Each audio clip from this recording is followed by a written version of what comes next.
Ahojte všetci, minasan konnichiwa, tu magister Martinka. Tak vás tu dnes pekne vítam na dnešnej hodine, ktorá bude splnením snov každého študenta, pretože bude trvať len 3 minúty. Ďalšia špecialita tejto hodiny bude, že sa budeme učiť japonský jazyk. Japončina je super a je veľmi vhodná pre Slovákov, pretože my Slováci sme vlastne Japonci. Len sme to doteraz nevedeli.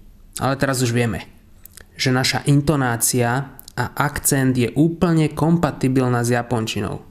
Proste pozrieme slovíčko, vyslovíme ho a už ho vieme. Nie všetky národy majú to šťastie. Taký Nemec, ten sa môže ísť učiť tak akurát, viete čo. No ale späť ku nám Slovákom. My sme totiž čosi. Poviete si my a Japonci? Odpoveď znie áno. Na čo teoretizovať, poďme k praxi. Počúvajte tieto slovenské slová. Toto, hento, tamto, čo to? Vidíte? Hovoríme japonsky. Viete, ako sa povie po japonsky potapač? Čumi z gumy. Alebo napríklad asobi čo? Čo to znamená? No asi, že čo robia soby, nie? Zase, aby to nebola propagácia Japoncov, viete, a toto nie je vtip, Japonci hovoria po slovensky. No naozaj. Viete, ako sa povedia slovenské cesty po japonsky? Samajama.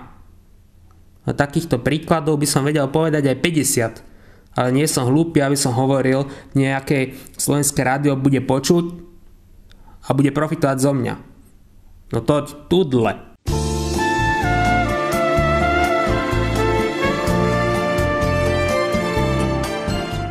Dobre, takže po krátkom intre by sme mohli dať nejaké základy. Čo ale vybrať ako prvé? Hádam, naučíme sa, ako povieme, málo. No vlastne to by aj stačilo. Prídete do Japonska, donesú vám jedlo, poviete málo. V hoteli vám napustia do polovice vane teplú vodu, poviete málo. Budete tam pracovať, dostanete výplatu, čo poviete? Málo. Tak toto vás teda učiť nebudem. No ale dosť bolo žartov. Na rad prichádza tvrdá práca. Keď uvidíte tie kanji znaky, tak tá sranda vás prejde, za to vám ručím. Ale ešte nezabudnite, mám natrénovanú absolútne vernú výslovnosť. Že ako som to urobil? No úplne jednoducho.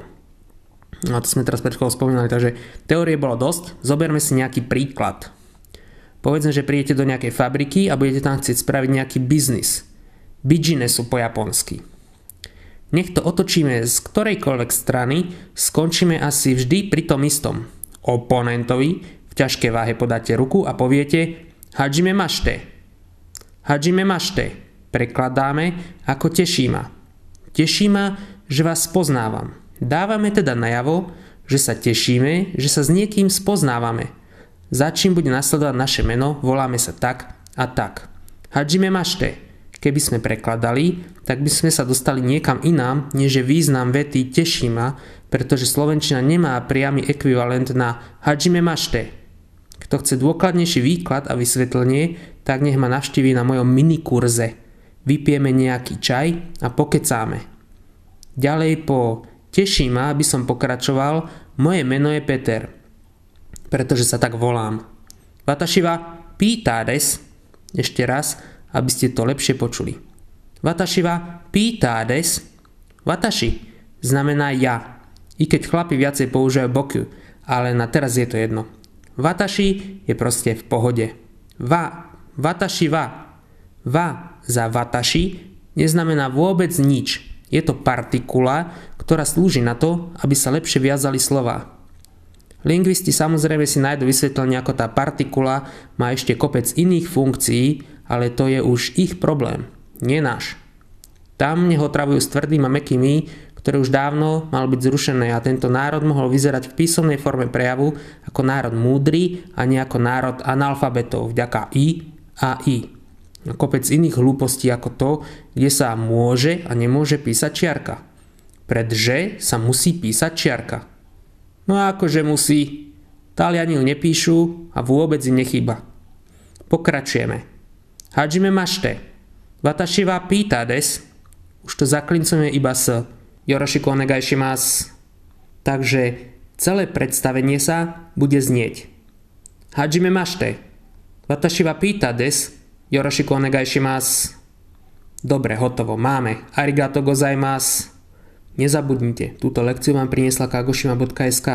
Ak budete mať čas, vypočujte si audio nahrávku Čajomila, ktorú nájdete na YouTube v kanáli, kde sa nachádza aj toto video.